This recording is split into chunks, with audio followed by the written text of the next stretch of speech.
வணக்கம், இது விறுவிறு 100. தொடர்ந்து செய்திகளை பார்க்கலாம். இன்று தமிழகமெங்கும் சித்திரை திருநாள் கொண்டாடப்படுகிறது.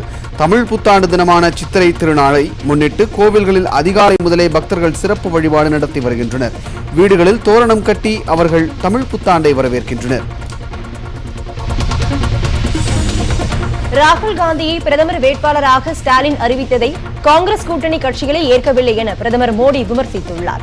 தேனி மற்றும் ராமநாதபுரத்தில் பரப்புரை மேற்கொண்ட அவர் எதிர்க்கட்சி கூட்டணியில் உள்ள தலைவர்கள் அனைவரும் பிரதமர் கனவோடு வரிசையில் காத்திருப்பதாகவும் கூறினார். காங்கிரஸ், இடதுசாரிகள் மற்றும் முஸ்லிம் லீக் கட்சிகள் சபரிமலை விவகாரத்தில் ஆபத்தான விளையாட்டை விளையாடி வருவதாக பிரதமர் நரேந்திர மோடி விமர்சித்துள்ளார். தமிழகத்தில் நேற்று பரப்புரை மேற்கொண்ட அவர் பாஜக இருக்கும் வரை சபரிமலையின் பாரம்பரியம் காக்கப்படும் என்று கூறினார். திமுக ஆட்சி காலத்தில் நடைபெற்ற குற்றங்கள் குறித்து பாதிக்கப்பட்டவர்கள் புகார் அளித்தால் உரிய விசாரணை நடத்தப்படும் என்று முதலமைச்சர் பழனிசாமி கூறியுள்ளார். கரூர் மக்களவை வேட்பாளர் தம்பிதுரையை ஆதரித்து பரப்புரை மேற்கொண்ட அவர் தமிழகத்தில் மாநில உரிமைகளை பாதுகாப்பேன் என முழங்கும் ராகுல் காந்தி கர்நாடக மாநிலம் சென்றால் மேகதாது அணை கட்டுவதாய் உறுதியளிப்பதாக சாடினார். அதிமுக நாடாளுமன்ற உறுப்பினர்கள் சாதித்தது என்ன என்றும் அதனை முதலமைச்சர் விளக்க முடியுமா என்றும் திமுக தலைவர் மு க ஸ்டாலின் வினவியுள்ளார். நேற்று திருச்சி மற்றும் நாமக்கல் கூட்டணி வேட்பாளர்களை ஆதரித்து பரப்புரை மேற்கொண்ட ஸ்டாலின் சிலம்பொலி செல்லப்பன் இல்லத்திற்கு சென்று அவரது திருவுருவ படத்திற்கு மாலை அணிவித்து மலர் தூவி அஞ்சலி செலுத்தினார். தமிழகத்திற்கு மிக பிரகாசமான எதிர்காலம் காத்திருப்பதாக துணை முதலமைச்சர் பன்னீர்செல்வம் நம்பிக்கை தெரிவித்துள்ளார். தேனி கூட்டத்தில் பங்கேற்ற அவர் பிரதமர் மோடி தலைமையிலான அரசியல் மத கலவரமே இல்லை என்ற நிலை ஏற்படுத்தப்பட்டுள்ளதாகவும் கூறினார். தமிழக அரசியலில் பேரம் பேசி அமைந்த கூட்டணியை இதுவரை கண்டதில்லை என்று அமமுக துணை பொதுச் செயலாளர் டிடிவி தினகரன் விமர்சித்துள்ளார். கள்ளக்குறிச்சியில் பரப்புரை மேற்கொண்ட அவர் சட்டமன்றத்தில் ஜெயலலிதாவின் படத்தை வைப்பதற்கு எதிர்ப்பு தெரிவித்தவர்களுடன் அதிமுக கூட்டணி வைத்துள்ளதாக சாடினார். மது அருந்தாதீர்கள் என்று சொல்லி இனி எந்த பயனும் இல்லை என மக்கள் நீதி மய்யம் தலைவர் கமல்ஹாசன் ஆதங்கம் தெரிவித்துள்ளார். பரமக்குடியில் வாக்கு சேகரித்த கமல்ஹாசன் தமிழகத்தில் டாஸ்மாக் தண்ணீர் மட்டும் நிற்காமல் ஓடிக்கொண்டிருப்பதாக விமர்சித்தார். திமுக கூட்டணி பதவிக்கானது அல்ல, மக்களின் உதவிக்கானது என்று திராவிடர் கழக தலைவர் கி வீரமணி கூறியுள்ளார். மதசார்பற்ற முற்போக்கு கூட்டணி வேட்பாளர்களை ஆதரித்து தர்மபுரியில் பரப்புரை மேற்கொண்ட அவர் அதிமுக கூட்டணி மாட்டுச் சந்தையில் விலை பேசுவது போல் உருவாகியுள்ளதாக விமர்சித்துள்ளார். நெல்லை மக்களவை தொகுதியில் உள்ள ஆலங்குளத்தில் அதிமுக வேட்பாளர் மனோஜ் பாண்டியனை ஆதரித்து சமத்துவ மக்கள் கட்சித் தலைவர் சரத்குமார் வாக்கு சேகரித்தார். அப்போது பேசிய அவர் திமுக கூட்டணி சந்தர்ப்பவாத கூட்டணி என்றும் அதிமுக கூட்டணி வெற்றி கூட்டணி என்றும் கூறினார். தேமுதிக தலைவர் விஜயகாந்த் நாளை சென்னையில் தேர்தல் பிரச்சாரத்தில் ஈடுபட உள்ளதாக தகவல் வெளியாகியுள்ளது. உடல்நிலை முழுமையாக குணமடையாத நிலையில் ஓய்வில் இருக்கும் விஜயகாந்த் நாளை வட சென்னை தேமுதிக வேட்பாளர் அழகாபுரம் மோகன்ராஜிற்கு பிரச்சாரம் செய்ய உள்ளதாக கூறப்படுகிறது. வேலூர் மக்களவை தொகுதி திமுக வேட்பாளர் கதிர் ஆனந்தை ஆதரித்து அவரது தந்தையும் திமுக பொருளாளருமான துரைமுருகன் வாக்கு சேகரித்தார். கதிர் ஆனந்த் வெற்றி பெற்றால் பாதாள சாக்கடை திட்டம், புறவழிச்சாலை கொண்டுவரப்படும் என்று அப்போது அவர் கூறினார். காவிரி கூட்டு குடிநீரை குடிக்கும் போது நன்றியுடன் திமுக நினைவுகூர வேண்டும் என்றும் அவர் மக்களிடம் கேட்டுக் கொண்டார். புதுக்கோட்டை மாவட்டம் அறந்தாங்கி அருகே சுப்பிரமணியபுரத்தில் சிவகங்கை பாராளுமன்ற பாஜக வேட்பாளர் ஹெச் ராஜாவை ஆதரித்து புஷ்பவனம் குப்புசுவாமி பாஜகவிற்கு பாட்டு பாடி வாக்கு சேகரித்தார். தூத்துக்குடி துப்பாக்கிச்சூடு சம்பவம் ஜாலியன் வாலாபாக் சம்பவத்தை நினைவூட்டுவதாக மதிமுக பொதுச் செயலாளர் வைகோ கூறியுள்ளார். திருவண்ணாமலையில் பிரச்சாரத்தில் ஈடுபட்ட அவர் தூத்துக்குடி சம்பவத்தில் முதலமைச்சர் தான் முதல் குற்றவாளி என்றும் சாடினார். மாநிலங்களவைக்கு மிக குறைவான நாட்கள் சென்றவர் கனிமொழி என்று தூத்துக்குடி பாஜக வேட்பாளர் தமிழிசை சவுந்தரராஜன் குற்றம் சாட்டியுள்ளார். தென்பேரையூரில் பரப்புரை செய்த அவர் தூத்துக்குடி மாவட்டத்தை வளர்ச்சியடைய வைப்பதே தனது நோக்கம் என்றார். தமிழ் அடையாளங்களை பாஜக அழிக்க நினைப்பதாக தூத்துக்குடி வேட்பாளர் கனிமொழி சாடியுள்ளார். பிரச்சாரத்தின் இடையே கொம்பாடி கிராமத்தில் சிறுமி ஒருவரின் பிறந்தநாளை கேக் வெட்டியும் அவர் கொண்டாடினார்.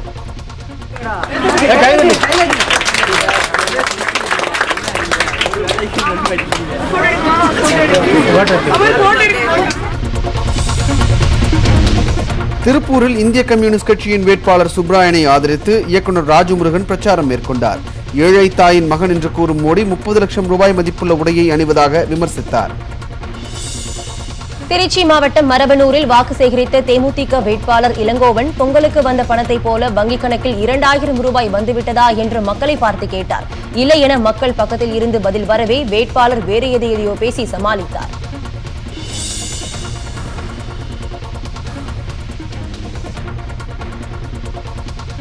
செஞ்சிட்டாங்க, ஒவ்வொன்றா செஞ்சுட்டு வராங்க. மக்களுடைய நலன்களை விரும்பி, மக்களுடைய நலன்களை தேடி சேவை செய்கின்ற அரசு.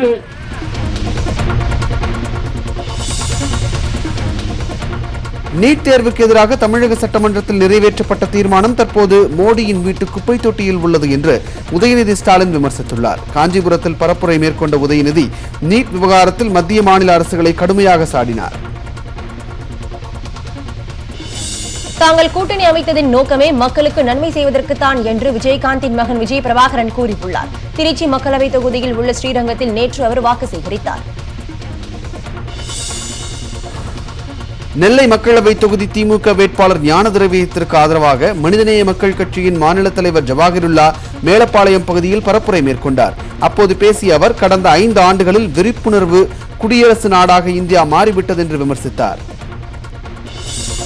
பெரம்பலூர் மக்களவை தொகுதி திமுக கூட்டணி வேட்பாளர் பாரிவேந்தரை ஆதரித்து திரைப்பட நடிகர் வாகி சந்திரசேகர் வாக்கு சேகரித்தார். பாஜக தலைமையிலான மோடி அரசு மதவாத கொள்கையுடன் பிரித்தாளும் சூழ்ச்சியுடன் செயல்பட்டு வருவதாக கூறிய அவர் அந்த கட்சிக்கு வாக்களிக்க வேண்டாம் என்று மக்களிடம் கேட்டுக் கொண்டார்.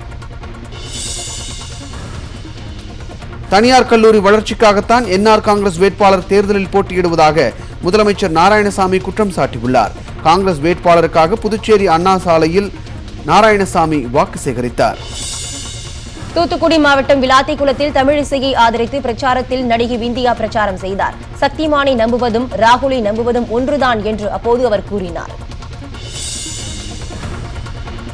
நாடு முழுவதும் 2500 கோடி ரூபாய் பணம் மற்றும் பொருட்கள் பறிமுதல் செய்யப்பட்டிருப்பதாக இந்திய தலைமை தேர்தல் ஆணையம் அறிவித்துள்ளது. இதுகுறித்து வெளியிட்டுள்ள தகவலில் தமிழகத்தில் மொத்தம் 478 கோடி ரூபாய் மதிப்பில் ரொக்கம் மற்றும் பொருட்கள் பறிமுதல் செய்யப்பட்டிருப்பதாகவும் அதில் 183 கோடி ரூபாய் ரொக்கம் என்றும் தெரிவிக்கப்பட்டுள்ளது. நாட்டின் காவலாளி என கூறிக்கொள்ளும் மோடியை திருடர்களுடன் ஒப்பிட்டு காங்கிரஸ் தலைவர் ராகுல் காந்தி கடுமையாக விமர்சித்துள்ளார். நீரவ் மோடி, லலித் மோடி என திருடர்களின் பெயர்கள் மோடி என முடிவது ஏன் என்ற கேள்வி எழுவதாகவும் ராகுல் காந்தி கூறியுள்ளார். உத்தரப்பிரதேச மாநிலத்தில் முதலமைச்சர் யோகி ஆதித்யநாத் வெறுப்பு அரசியலை தூண்டி வருவதாக பகுஜன் சமாஜ் கட்சி தலைவர் மாயாவதி குற்றம் சாட்டியுள்ளார். அரசியல் லாபத்திற்காக பாஜக அரசு இந்த வேலையை செய்வதாகவும் அவர் விமர்சித்துள்ளார். முதுகலை பட்டம் பெறாத காங்கிரஸ் தலைவர் ராகுல் காந்தி எம்பியில் பட்டம் பெற்றது எப்படி என மத்திய நிதியமைச்சர் அருண்ஜேட்லி கேள்வி எழுப்பியுள்ளார். பாஜக வேட்பாளரின் கல்வி தகுதி குறித்து கேள்வி எழுப்புவோர் ராகுல் காந்தியின் கல்வி தகுதி குறித்து கண்டுகொள்ளாமல் இருப்பது ஏன் எனவும் ட்விட்டரில் அவர் வினவியுள்ளார். மக்களவைத் தேர்தலில் பாஜக சார்பில் மதுரா தொகுதியில் போட்டியிடும் ஹேமா மாலினி காரில் குடைபிடித்தபடியும் கூலிங் கிளாஸ் அணிந்தபடியும் வாக்கு சேகரிப்பது சமூக வலைதளங்களில் கடும் எதிர்ப்புக்கு ஆளாகியுள்ளனர். ஆனால் இதுபோன்ற எதிர்ப்புகளால் தமது வெற்றிக்கு தடையில்லை என்று ஹேமா மாலினி கூறியுள்ளார். ரஷ்யாவிடமிருந்து S-400 ஏவுகணை தடுப்பு அமைப்புகளை வாங்கினாலும் அமெரிக்காவின் தடைகள் குறித்த அச்சம் தேவையில்லை என பாதுகாப்பு அமைச்சர் நிர்மலா சீதாராமன் விளக்கம் தெரிவித்துள்ளார். அமெரிக்காவின் தடைகள் அறிவிக்கப்படும் முன்பாகவே ரஷ்யாவுடனான பேச்சுவார்த்தை தொடங்கிவிட்டதால் இந்தியாவுக்கு பாதிப்பு இல்லை என்றும் இதுகுறித்து அமெரிக்க அதிகாரிகளிடம் பேச்சுவார்த்தை நடத்தியுள்ளதாகவும் அவர் கூறினார். பிரான்ஸ் நாட்டு ஊடகங்களில் வெளியான தகவல்களின் அடிப்படையில் பிரான்சில் இயங்கி வரும் அனில் அம்பானியின் ரிலையன்ஸ் கம்யூனிகேஷன் நிறுவனம் கடந்த 2015ஆம் ஆண்டு சுமார் 1180 கோடி ரூபாய் வரி தள்ளுபடி பெற்றுள்ளதாக தெரிவிக்கப்பட்டுள்ளது. ஆனால் அனில் அம்பானியின் நிறுவனத்திற்கு வரி சலுகை அளிக்கப்பட்டதற்கும் ரஃபேல் ஒப்பந்தத்திற்கும் எந்த தொடர்பும் இல்லை என்று பாதுகாப்பு அமைச்சகம் மறுத்துள்ளது. ஜாலியன் வாலாபாக் படுகொலையின் 100வது நினைவு நாளை ஒட்டி 100 ரூபாய் நாணயமும் தபால் தலையும் வெளியிடப்பட்டுள்ளது. பஞ்சாப் மாநிலம் அமிர்தசரஸில் நடைபெற்ற நிகழ்ச்சியில் நாணயத்தை குடியரசு துணைத் தலைவர் வெங்கையா நாயுடு வெளியிட்டார். அசாம் மாநிலத்தில் புத்தாண்டை வரவேற்கும் வகையில் புகழ்பெற்ற ரங்கோலி பிகு என்ற பாரம்பரிய திருவிழா கொண்டாடப்பட்டு வருகிறது. கவுஹாத்தியில் நாளை முதல் வருகின்ற 21ஆம் தேதி வரை ரங்கோலி பிகு கொண்டாட்டம் நடைபெற உள்ளது. இதற்காக கவுஹாத்தியில் நடைபெற்ற கலை நிகழ்ச்சியில் பாரம்பரிய இசைக்கருவிகள் இசைத்து பாடல்கள் பாடப்பட்டன. அதற்கு ஏற்றபடி கலைஞர்கள் நடனமாடி மகிழ்ந்தனர். உத்தரப்பிரதேச மாநிலம் மதுராவில் மூடாமல் இருந்த ஆழ்துளை கிணற்றில் தவறி விழுந்த 5 வயது சிறுவனை மீட்கும் பணி தீவிரமாக நடைபெற்று வருகிறது. குழந்தைக்கு சுவாசிப்பதில் பிரச்சனை வரக்கூடாது என்பதற்காக குழாய் மூலமாக பிராணவாயு செலுத்தப்படுகிறது. சிறுவன் 100 அடி ஆழத்தில் சிக்கியிருப்பதாக தேசிய பேரிடர் மீட்புக் குழுவினர் கூறியுள்ளனர்.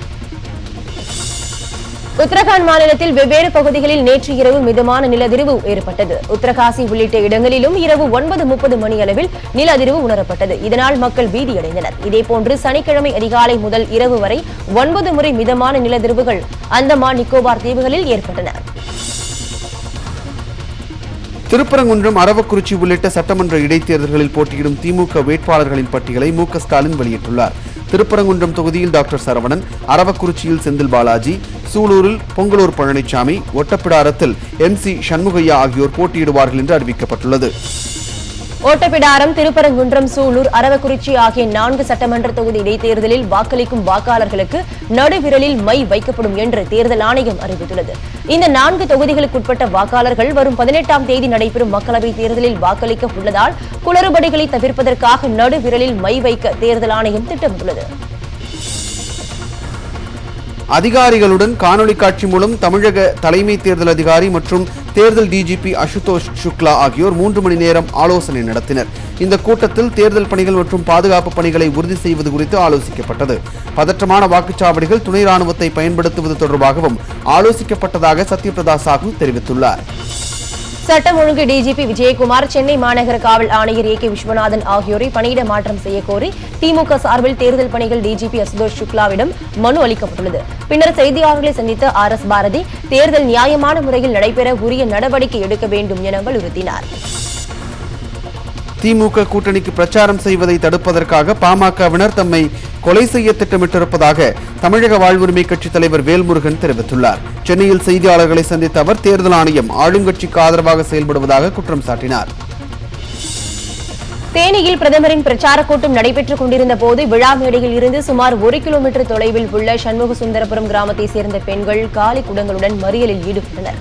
தேனி மதுரை சாலையில் நடைபெற்ற மறியல் குறித்து அங்கு பாதுகாப்பு பணியில் ஈடுபட்டிருந்த போலீசார் பெண்களை தடுத்து நிறுத்தினர். ஒசூர் தேன்கனிக்கோட்டை சாலையில் அமமுகவினர் திடீர் சாலை மறியலில் ஈடுபட்டதால் அங்கு போக்குவரத்து நெரிசல் ஏற்பட்டது. ஒசூர் சட்டமன்ற தொகுதி இடைத்தேர்தலில் போட்டியிடும் அமமுக வேட்பாளர் புகழேந்தியின் பிரச்சார வாகனம் மீது தாக்குதல் நடைபெற்றதாக கூறப்படுகிறது. இதனால் ஆத்திரமடைந்த அவர்கள் திடீரென சாலை மறியல் போராட்டத்தில் ஈடுபட்டனர். வேலூர் மாவட்டம் நெமிலி அருகே மூலப்பட்டு கிராமத்தில் வாக்காளர்களுக்கு பணம் அளித்த திமுக, காங்கிரஸ் பிரமுகர்கள் 2 பிடிபட்டனர். அவர்களிடமிருந்து 2 லட்சம் ரூபாயை தேர்தல் பறக்கும் படையினர் பறிமுதல் செய்துள்ளனர். வாக்காளர்களுக்கு வழங்கிய பணம் பிடிப்பட்டதை செய்தியாளர்களுக்கு காண்பிக்க வட்டாட்சியர் மறுத்துவிட்டார். வேலூர் மாவட்டத்தில் வாக்குப்பதிவு மையங்களில் பாதுகாப்பு பணிக்காக துணை ராணுவ படையினர் ரயில் மூலம் காட்பாடிக்கு வந்தனர். அவர்கள் லாரி மற்றும் பேருந்துகள் மூலம் பல்வேறு வாக்குச்சாவடிகளுக்கு அனுப்பி வைக்கப்பட்டனர். வேலூர் மாவட்டம் திருப்பத்தூர் அருகே கொரட்டியில் அதிமுக பிரமுகர் கண்ணன் என்பவர் வீட்டில் வருமான வரித்துறை சோதனை நடைபெற்றது. வேளாண் கூட்டுறவு சங்கத்தின் முன்னாள் தலைவரான கண்ணனுக்கு சொந்தமான கடை, நிதி நிறுவனம் மற்றும் தோட்டம் ஆகியவற்றில் பணம் பதுக்கி வைத்ததாக கூறப்பட்டது. சோதனையின் முடிவில் ஆவணங்கள், பணம் கைப்பற்றப்பட்டது தொடர்பான தகவல் ஏதும் தெரிவிக்கப்படவில்லை. கன்னியாகுமரி மக்களவை தொகுதி காங்கிரஸ் வேட்பாளர் வசந்தகுமார் வேட்பாளர்களுக்கு பணம் பட்டுவாடா செய்வதாக புகார் எழுந்தது.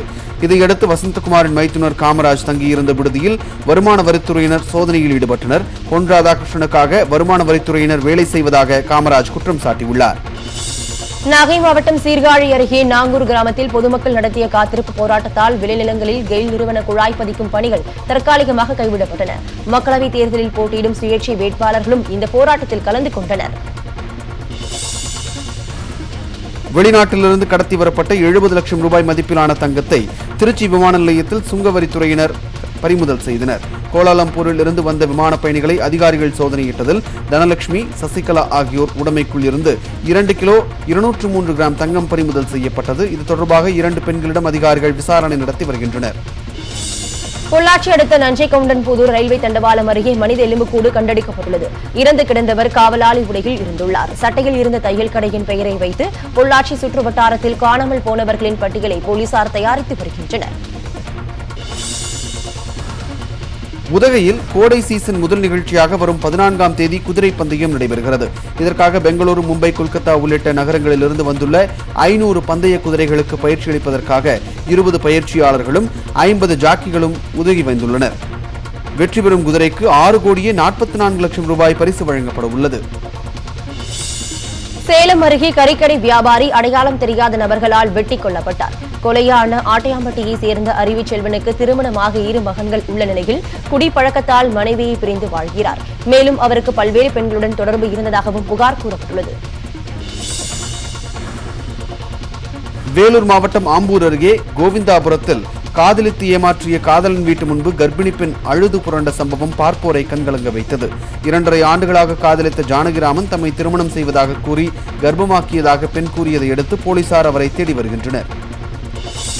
நாமக்கல் மாவட்டம் லத்துவாடியில் 2 சிறுவர்கள் நீரில் மூழ்கி உயிரிழந்தனர். தகவல் அறிந்து வந்த தீயணைப்புத்துறை அதிகாரிகள் குட்டையில் இருந்து சிறுவர்களின் சடலத்தை மீட்டனர். விசாரணையில் நல்லுசாமி, மணிகண்டன் என்ற அந்த சிறுவர்கள் நீச்சல் பழக குட்டைக்கு சென்றது தெரியவந்திருக்கிறது.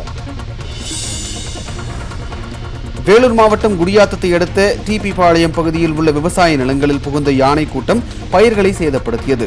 இதுகுறித்து தகவல் அறிந்து விரைந்த வனத்துறையினர் பொதுமக்கள் பங்களிப்புடன் சுமார் 3 மணி நேர போராட்டத்திற்கு பிறகு யானைகளை காட்டுக்குள் விரட்டினர். திருச்சி மாவட்டம் மணப்பாறையில் அப்துல் பஷீர் என்பவரின் வீட்டில் பாம்பு புகுந்தது. வீட்டுக்குள் பாம்பு புகுந்த தகவல் அறிந்த அக்கம் பக்கத்தினர் வேடிக்கை பார்க்க அதிகளவில் குவிந்தனர். நெடுநேர தேடலுக்கு பிறகு மழைநீர் சேமிப்பு தொட்டியில் செங்கல் இடையில் புகுந்திருந்த சாரை பாம்பு பிடிபட்டது. கோவை மாவட்டம் மாங்கரை கணுவாய் அருகே மலைப்பகுதியில் காட்டுத்தீ ஏற்பட்டுள்ளது. திடீரென பற்றிய காட்டுத்தீ சுமார் 2 கிலோமீட்டர் தூரம் வரை பரவியது. கோவை வனசரக ஊழியர்கள் மற்றும் தன்னார்வ அமைப்பினர் 50 பேர் தீயை அணைக்கும் பணியில் ஈடுபட்டுள்ளனர். இரவு நேரம் என்பதால் தீயை அணைக்கும் பணியில் தொய்வு ஏற்பட்டுள்ளது. திருவள்ளூர் வீரராகவராவ் கோவில் பங்குனி பிரம்மோற்சவத்தை ஒட்டி கருட சேவை நடைபெற்றது. உற்சவர் ஸ்ரீதேவி பூதேவி சமேதராக வண்ண பூக்களால் அலங்கரிக்கப்பட்டு கருட வாகனத்தில் பக்தர்களுக்கு காட்சியளித்தார். இந்த நிகழ்வில் ஏராளமான பக்தர்கள் கலந்து கொண்டு சுவாமி தரிசனம் செய்தனர். ஜெர்மனியில் 31 வயது நபரின் தங்க முலாம் பூசப்பட்ட காரை போலீசார் பறிமுதல் செய்துள்ளனர். இது சாலையில் செல்லும் மற்ற ஓட்டுநர்களுக்கு கண்கூசும் அளவுக்கு இருப்பதாக எழுந்த புகாரை அடுத்து காரை பறிமுதல் செய்துள்ள போலீசார் தங்க முலாமை மாற்றி பயன்படுத்துமாறு அறிவுறுத்தியுள்ளனர். ஐபிஎல் கிரிக்கெட் தொடரில் இன்று 2 ஆட்டங்கள் நடைபெறுகின்றன. மாலை 4 மணிக்கு நடக்கும் முதல் போட்டியில் பலம் வாய்ந்த சென்னை அணி கொல்கத்தா அணியுடன் ஈடன் கார்டன் மைதானத்தில் பலப்பரட்சி நடத்த உள்ளது. இரவு 8 மணிக்கு நடக்கும் மற்றொரு ஆட்டத்தில் ஹைதராபாத், டெல்லி அணிகள் மோத உள்ளன.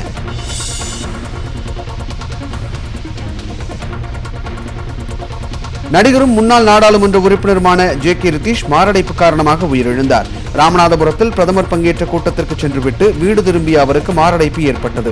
ரித்தீஷின் உடலுக்கு அரசியல் கட்சிகளை சேர்ந்தவர்கள், திரையுலகினர் அஞ்சலி செலுத்தி வருகின்றனர். இறுதிச் சடங்குகள் இன்று நடைபெற உள்ளன. சுதா கொங்கரா இயக்கத்தில் சூர்யா நடிக்கும் திரைப்படத்திற்கு சூரரை போற்று என பெயரிடப்பட்டுள்ளது. 2D என்டர்டைன்மெண்ட் நிறுவனம் தயாரிக்கும் இந்த படத்தின் ஃபர்ஸ்ட் லுக் போஸ்டர் வெளியானதை அடுத்து அதை சூர்யாவின் ரசிகர்கள் ஆர்வமுடன் சமூக வலைதளங்களில் பகிர்ந்து வருகின்றனர். அட்லி இயக்கத்தில் விஜய் நடிக்கும் விஜய் 63 திரைப்பட கதை தன்னுடைய குறும்படத்தின் கதை என்று இளம் இயக்குனர் சிவா என்பவர் எழுத்தாளர்கள் சங்கத்தில் புகார் அளித்துள்ளார். அவரது புகாரை எழுத்தாளர் சங்கம் ஏற்க மறுத்ததால் இளம் இயக்குனர் சிவா உயர்நீதிமன்றத்தில் வழக்கு தொடர இருப்பதாக கூறியுள்ளார். இயக்குனர் சச்சி இயக்கத்தில் வைபவ் நடிக்கும் சிக்ஸர் படத்தின் ஃபர்ஸ்ட் லுக் போஸ்டர் வித்தியாசமாக வெளியிடப்பட்டுள்ளது. போஸ்டரின் டைட்டிலுக்கு கீழே கரண்ட் ஃபில் தொடர்பான வசனமும் போஸ்டரில் இடம்பெற்றுள்ள காட்சிகளும் ரசிகர்களை கவர்ந்துள்ளது.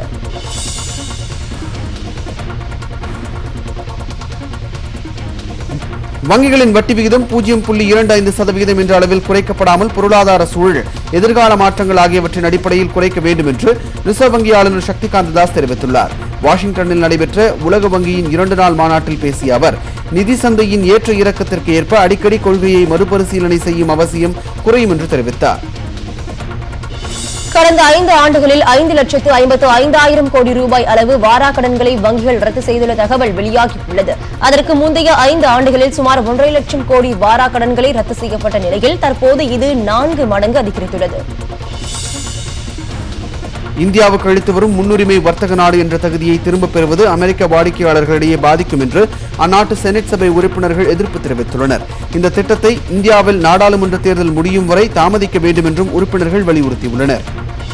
இந்தியாவில் கடந்த 2017-18 நிதியாண்டில் வேலையில்லா திண்டாட்டம் 11 மாநிலங்களில் உச்சத்தை தொட்டுள்ளதாக தேசிய மாதிரி ஆய்வு அலுவலகத்தின் அறிக்கையில் தெரிவிக்கப்பட்டுள்ளது.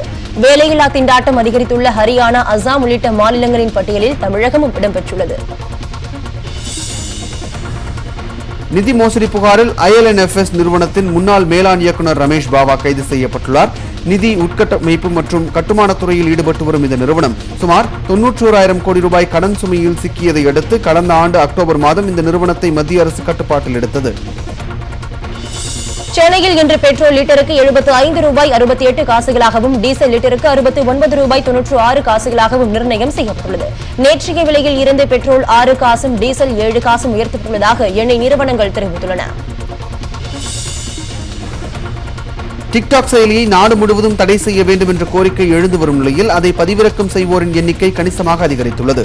நடப்பாண்டின் முதல் காலாண்டில் டிக்டாக் செயலியை பதிவிறக்கம் செய்தோரின் எண்ணிக்கை 8,86 லட்சமாக இருக்கும் நிலையில் இது கடந்த ஆண்டுடன் ஒப்பிடும்பொழுது 8 மடங்கு அதிகம் என்பது குறிப்பிடத்தக்கது. குன்னூர் தேயிலை ஏல மையத்தில் நடந்த ஏலத்தில் நடப்பாண்டின் ஜனவரி முதல் மார்ச் வரையிலான காலாண்டில் 27 கோடி ரூபாய் வரை கூடுதல் வருமானம் கிடைத்துள்ளது. சராசரி விலை கிலோவுக்கு 100 ரூபாயாக இருப்பதாகவும் தேயிலை தூள் விற்பனையிலும் விலையிலும் ஏற்றம் கண்டு 24.31% வளர்ச்சியடைந்து உள்ளதாகவும் விவசாயிகள் தெரிவித்தனர். பிரபல ஹிந்தி நடிகை பிரீத்தி சிந்தா தங்களது விமானத்தில் பயணிக்க தடை ஏதும் விதிக்கப்படவில்லை என கோ ஏர் விமான நிறுவனம் தெரிவித்துள்ளது. முன்பதிவு செய்திருந்த பிரீத்தி சிந்தா குறிப்பிட்ட நேரத்துக்கு அங்கு வரவில்லை எனவும் சமூக வலைதளங்களில் பரவும் தகவலின் உண்மையில்லை என்றும் கோ ஏர் நிறுவனம் விளக்கமளித்துள்ளது. தகவல் தொழில்நுட்பத்தில் முன்னணியில் உள்ள இன்ஃபோசிஸின் வருவாய் 21,539 கோடியாக உயர்ந்துள்ளது. சிறந்த நிர்வாகத்தால் 4ஆம் காலாண்டில் வருவாய் உயர்ந்துள்ளதாக அந்நிறுவன தலைமை செயல் அதிகாரி சலில் பிரேக் தெரிவித்துள்ளார். இத்துடன் இந்த செய்தி தொகுப்பு நிறைவு பெறுகிறது. தொடர்ந்து இணைந்திருங்கள். இது நியூஸ் 18 தமிழ்நாடு.